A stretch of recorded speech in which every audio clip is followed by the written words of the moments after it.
आज 10 मार्च 2025 रोजी आपण शेअर मार्केटमध्ये झालेल्या घडामोडीची माहिती घेऊ. साधारण आपण आज पाहिलं असता मार्केट सकाळी आपल्याला चांगल्या ह्याच्यामध्ये थोडस असताना तिथून अचानक आपल्याला आज डाऊनफॉल दिसलेला आहे. सुरुवातीला मार्केट प्लस मध्ये होतं. तिथून आपल्याला पाहिलं असता ट्रम्प यांचं अजूनही टॅरिफ बद्दलची वादग्रस्त विधानं चालू आहेत. वादग्रस्त म्हणण्यापेक्षा की आपल्या कंपन्यांना त्रास होण्यासारखी, जसं की त्यांच्या ह्याच्यामध्ये साधारण आता फार्मा सेक्टरमध्ये सध्या भारत अमेरिकेच्या येणाऱ्या औषधावर 10% आयात शुल्क लावत असून अमेरिका भारतीय औषधावर कोणतंही आता आयात लावत नाही. पण उद्या ते 10% लागलं तर साधारण कंपन्यांच्या ज्या मार्जिन्स असतात त्याच्यावर परिणाम होईल. त्यामुळे आज फार्मा निफ्टी आपल्याला खाली आलेली दिसत आहे. त्यामुळं त्यांना थोडंसं कमी नफ्यावर काम करायला लागेल. हा एक आपल्याला इफेक्ट दिसत होता. दुसरं आपल्याला ॲटो सेक्टरमध्ये महाराष्ट्र गव्हर्नमेंटने एक इम्पॅक्ट दिलेला आहे. आज आपल्याला सीएनजी मोटर कार्सवर 1% ऍड केलेली आहे टॅक्स, आणि 6% लक्झरी ईव्ही इलेक्ट्रिक व्हेकल त्याच्यावर साधारण 30 लाखच्या पुढच्या किमतीच्या लक्झरी जे आहे त्याच्यावर 6% आणि सीएनजी वर 1%, साधारण 150 करोड रेव्हेन्यू त्यातून सरकारला उत्पन्न मिळेल अशा हिशोबानं त्याने आज ते अनाऊन्स केलं होतं.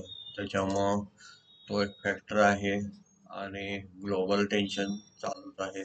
तरी पण आपलं मार्केट 21,000 हे जे काही लो झाला होता 970 किंवा काय 922 तिथून जे वाढलं होतं 652 पर्यंत, 660 पर्यंत, 22,660 मध्ये आपण थोडस या न्यूज मध्ये प्रॉफिट बुकिंग करून घेतलेलं दिसत आहे.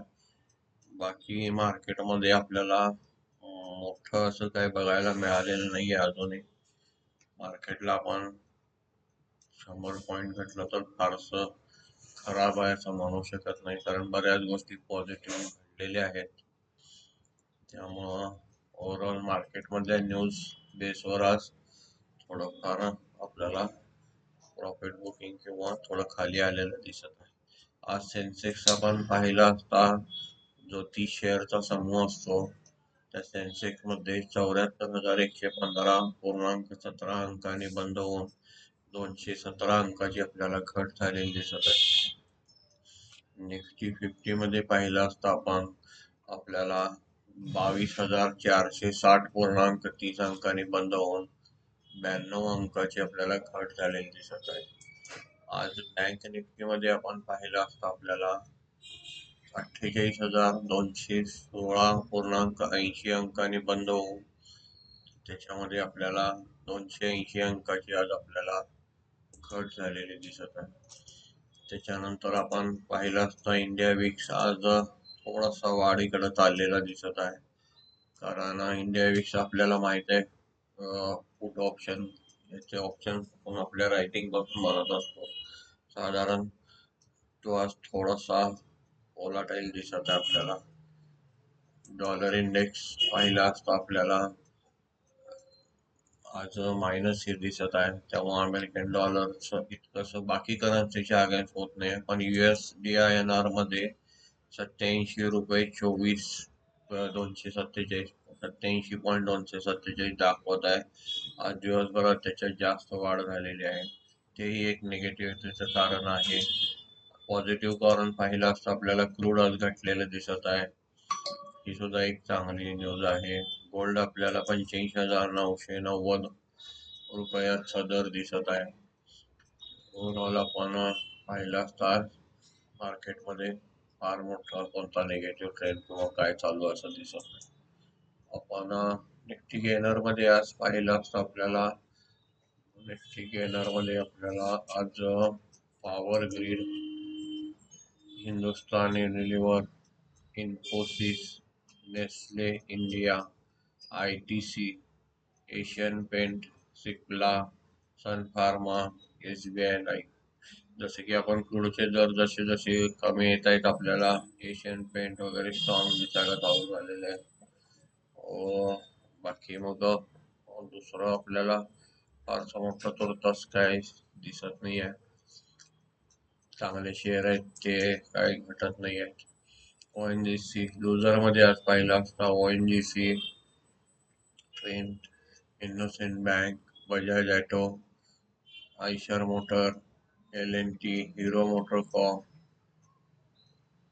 BPCL, BEL, Titan, Coal India, Wipro, Reddy, M&M, Apollo hospital, Adani enterprises, UltraTech cement, Reliance, Shriram finance, Bajaj finance इत्यादी आपल्याला आज लुझरमध्ये दिसत आहेत. त्याच्यानंतर आपण आज सेक्टरल इंडायसेस पाहू. थोडं सेक्टर इंडायसेस मध्ये आज आपण निफ्टी फायनान्शियल सर्व्हिसेस पाहिलं असतं आपल्याला 79 पॉईंटने त्याच्यात घट झालेली आहे. निफ्टी बँकेक्स पाहिलं असतं आपण त्यात 269 अंकाची घट झालेली आहे. BSE टेक मध्ये पाहिलं असतं आपण आपल्याला साधारण 3 अंकाची घट दिसत आहे. BSE मध्ये 237 अंकाची घट दिसत आहे. रिअल्टी मध्ये 123 अंकाची घट दिसत आहे. पॉवर मध्ये 25 अंकाची घट दिसत आहे. ऑइल अँड गॅस मध्ये 519 अंकाची घट दिसत आहे. मेटल मध्ये पाहिलं असतं आपल्याला 287 अंकाची घट दिसत आहे. कन्झ्युमर ड्युरेबल मध्ये 1098 अंकाची घट दिसत आहे. कॅपिटल गुड्स मध्ये पाहिलं असतं आपल्याला 1217 अंकांनी घटलेले दिसत आहे. ऑटो सेक्टर मध्ये 570 अंकांनी आपल्याला घटलेले दिसत आहे. 2 एप्रिल पासून ट्रम्प यांच्या टेरिफ चालू होणार असून त्यामुळे आपल्याला ऑटो आणि थोडंसं फार्मा मध्ये दिसले जास्त घटलेले दिसत आहे. कन्झम्पशन निफ्टी मध्ये 80 अंकांनी घटलेले दिसत आहे. कमोडिटी मध्ये पाहिलं असतं आपण 70 अंकांनी घटलेलं आहे. निफ्टी बँक मध्ये पाहिलं असतं आपण 280 अंकांनी घट झालेली दिसत आहे. निफ्टी सर्व्हिस सेक्टर मध्ये 74 अंकांनी घट झालेली दिसत आहे. निफ्टी रिअल्टी मध्ये आपल्याला 16 अंकांनी घट झालेली दिसत आहे. निफ्टी PSU बँक मध्ये 110 अंकांनी आपल्याला घट झालेली दिसत आहे. निफ्टी फार्मा मध्ये पाहिलं असता 121 अंकांनी घट झालेली दिसत आहे. निफ्टी मेटल मध्ये आपल्याला 76 अंकाची घट झालेली दिसत आहे. निफ्टी MNC मध्ये 208 अंकाची घट झालेली दिसत आहे. निफ्टी मीडिया मध्ये 3.8 अंकाची घट झालेली दिसत आहे.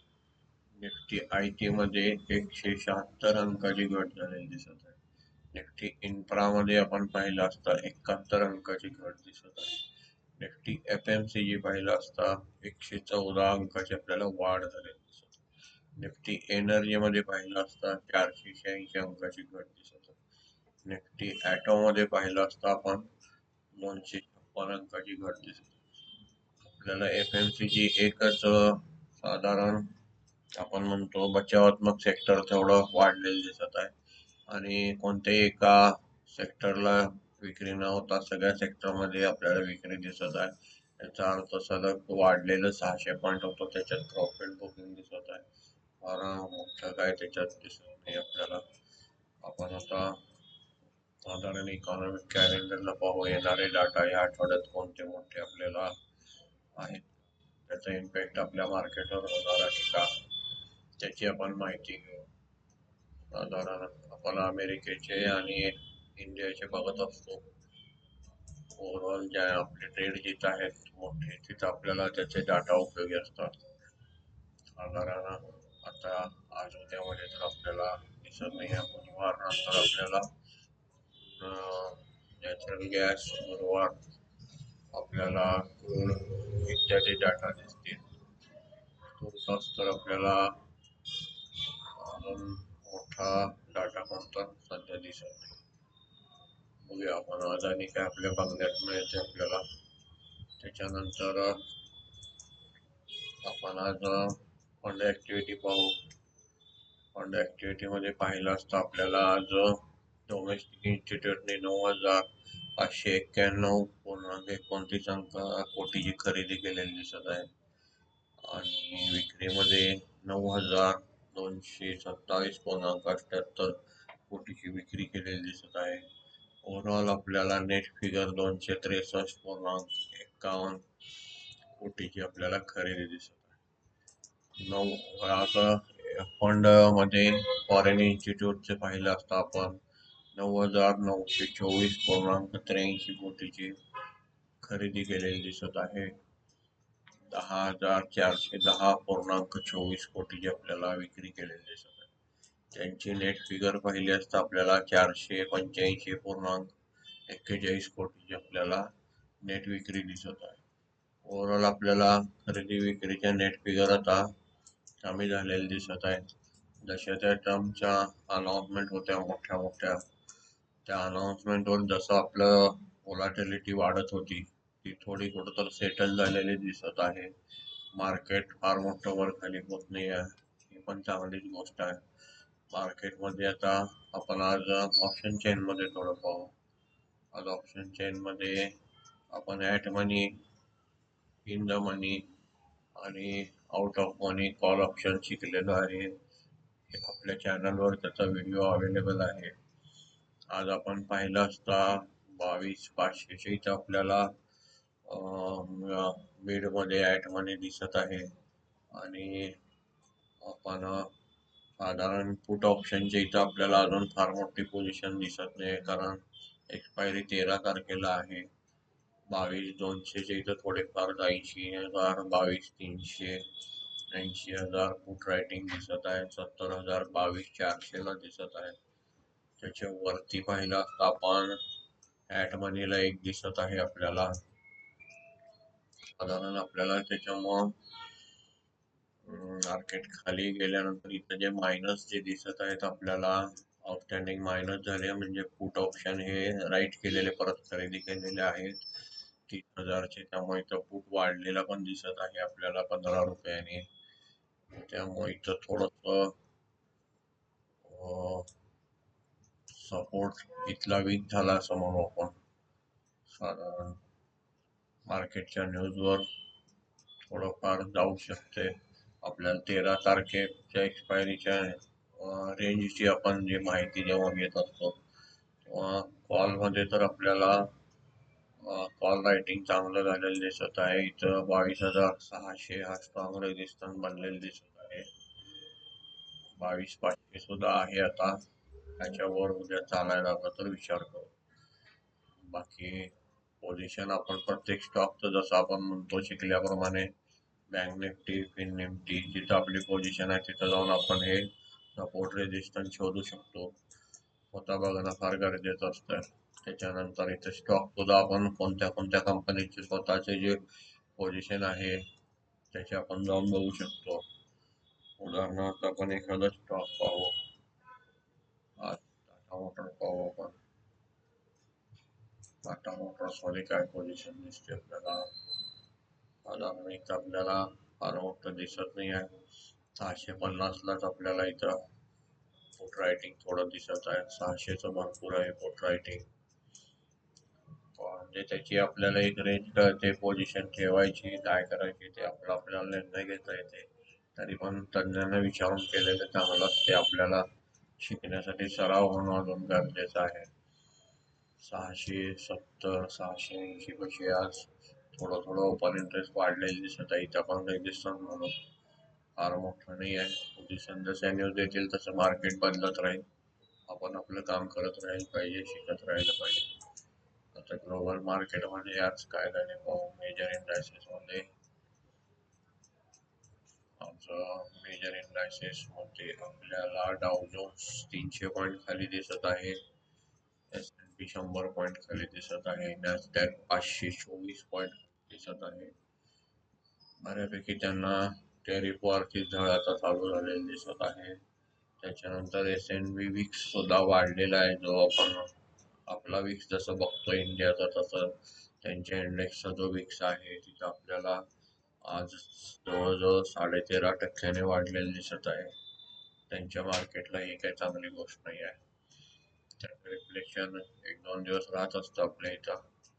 ओव्हरऑल त्यांचे टेरिफ सेटलमेंट कशा होतील त्याच्यावर आपल्याला निर्धारित करता येईल. डॅक्स पाहिला असता जर्मनीचा आपण 400 अंकांनी खाली दिसत आहे. ब्रिटन मार्केट पाहिलं असता 62 अंकांनी खाली आहे. फ्रान्स पाहिलं असता पॅरिस आपल्याला 52 अंकांनी खाली दिसत आहे. साधारण आपल्याला ओव्हरऑल मार्केट सगळे 2% निगेटिव्ह मध्ये दिसत आहे. अजून बऱ्यापैकी साधारण निफ्टी आज जपानचा आपल्याला प्लस दिसत आहे 126 अंकाने. त्याच्यानंतर शांघाई हँगसेंग आपल्याला हे सगळे मायनस दिसत आहे. चायना फारसं मायनस दिसत नाही कारण आता थोडंसं ट्रम्पच्या आगेत म्हणलं तर चायना आणि इंडिया थोडंसं इको फ्रेंडली वातावरण तयार व्हायला लागले असं न्यूज पण आहेत, वाचण्यात येत आहेत. आपण आता एफएनडो मध्ये पोझिशन आली आहे का पाहू. रिफ्रेश झाली असेल तर आपण इंडेक्स फ्युचर मध्ये काही पोझिशन बनलेत किंवा एफ आयचे फिगर्स असतील तर आपण पाहू. अजून रिफ्रेश झालेले दिसत नाही. या सगळ्या वेबसाईट फ्री मध्ये अवेलेबल असतात. आपण एकदा बघायला शिकल्यावर स्वतः बघायची प्रॅक्टिस करायला काही हरकत नाही आहे. जे मटेरियल मार्केटमध्ये ओपन फ्री मध्ये असतं आपण तेच वापरत असतो. आपल्याला फक्त ह्याच्याविषयी नॉलेज वाढवायचं आहे जेणेकरून आपलं नुकसान होऊ नये. गुंतवणूक करताना आपण केलेली गुंतवणूक बरोबर आहे का, किंवा कोणी आपल्याला काही सांगितलं तर ते चुकीचं आहे का बरोबर आहे, थोडंफार आपल्याला पडताळणा करता येईल. पडताळणी अशा साठी आपण हे बघत असतो थोडंफार. धन्यवाद.